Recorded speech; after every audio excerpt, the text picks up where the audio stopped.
Cours d'anglais.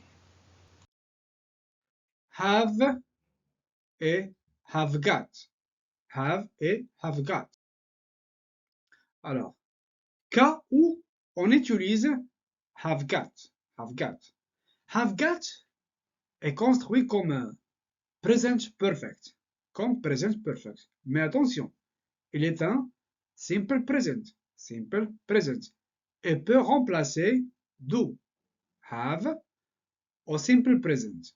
Au sens de la possession. C'est le fait de posséder quelque chose ou bien quelqu'un. For example, have you got a cat? Have you got a cat? Est-ce que tu as un chat ou bien une chatte? C'est-à-dire, do you have a cat? C'est pareil. Have you got a cat? C'est comme, do you have a cat? I haven't got a cat. I haven't got a cat. I've got a dog. I've got a dog. J'ai un chien. Qui veut dire, I don't have a cat. I have a dog. Tout simplement. Aussi, les caractéristiques personnelles. Par exemple, he's got brown eyes, qui veut dire he has brown eyes, tout simplement. He hasn't got brown eyes, he doesn't have brown eyes. Aussi, une obligation. I've got to finish my work, qui veut dire I have to finish my work. I've got to buy that book, qui veut dire I have to buy that book. Alors, la structure have got s'emploie souvent en anglais familier comme équivalent de to have, qui veut dire avoir. Got ne change pas le sens du verbe. I have, c'est pareil comme I have got. En français, c'est j'ai, tout simplement. I have got, la forme affirmative. I haven't got, la forme négative. Have you got, c'est la forme interrogative, là où on pose la question. Alors, I have got, c'est comme I have. I haven't got, c'est comme I don't have. Have you got, c'est comme do you have. Alors, I have got, équivalent à have got.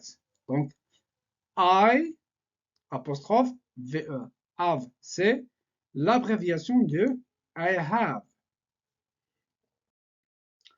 Alors, savoir utiliser have got aux formes affirmative, négative et interrogative.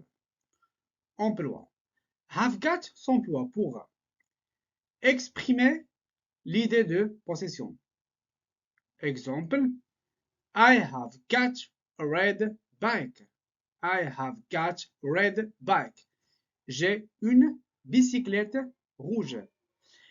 Aussi, exprimer les caractéristiques physiques ou liens de parenté de quelqu'un. Par exemple, he has got dark hair. He has got dark hair. Il a les cheveux noirs. Un autre exemple, she has got 3 sisters. She has got 3 sisters. Elle a 3 sœurs. Attention, en anglais, pour parler de l'âge, c'est l'auxiliaire be, to be, que l'on utilise, et non pas have. Par exemple, j'ai 18 ans, I am. Donc, on conjugue quoi? Le verbe to be au présent. I am 18. Ou bien I'm 18, c'est pareil. Celle-là, c'est l'abréviation, qui veut dire j'ai 18 ans. La formation. Phrase affirmative, forme pleine. Have got est composé de 2 mots. L'auxiliaire have, qui présente de formes différentes au présent. Has à la troisième personne du singulier. Have à toutes les autres personnes. Got qui est invariable, c'est-à-dire qui ne change pas. Singulier et pluriel. Singulier. I have got, j'ai. You have got, tu as. He has got, il a. She has got, elle a. It has got, cela a. Donc, it c'est pour un objet, une chose, ainsi de suite, sauf les êtres humains. Pluriel. We have got, nous avons. You have got, vous avez. They have got, ils ont. Alors, remarque, you have got, tu as, c'est comme you have got, vous avez. Donc, comme je vous ai expliqué déjà les dernières vidéos, you, c'est comme tu, bien vous. C'est pareil, parce que en anglais, on vous voit pas la personne et on la tutoie pas. Donc, vous voyez une personne, ou bien tutoyer une personne, ça c'est en français. En anglais, non.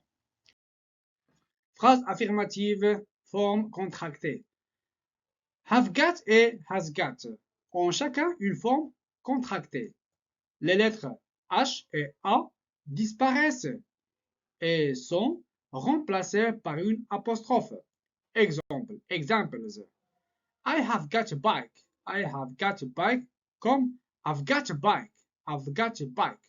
He has got a bike. Équivalent à he's got a bike. Forme négative. À la forme négative, la négation not vient se placer entre l'auxiliaire have et has et got. L'ordre des mots est le suivant. Sujet plus auxiliaire have ou bien has s'il s'agit de la troisième personne singulière, plus not plus got plus bien sûr complément. Examples. I have got a dog. I have got a dog. Donc, I haven't got a dog, c'est je n'ai pas de chien. I have not got a dog. He has not got a sister. He has not got a sister. Il n'a pas de sœur.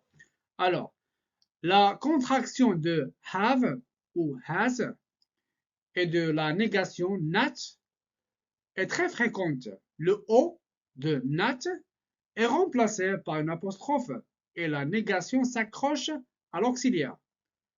Examples. I have not got a dog. I have not got a dog. Qui veut dire je n'ai pas de chien. On peut l'écrire comme ça. I haven't. Vous voyez?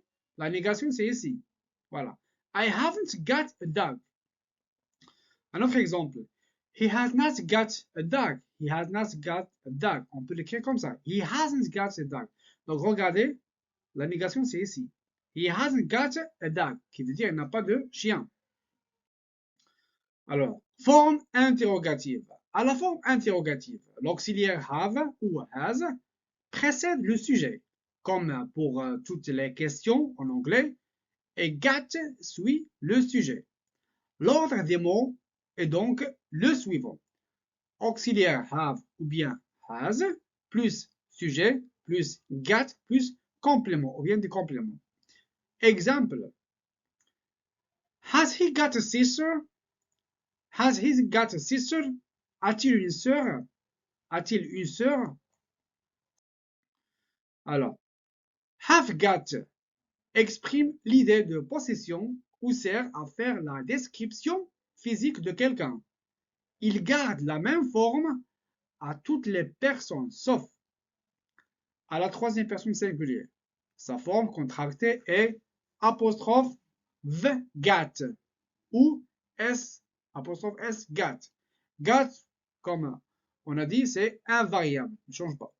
À la forme négative, not s'intercale entre have et got. À la forme interrogative, le sujet s'intercale entre have et got.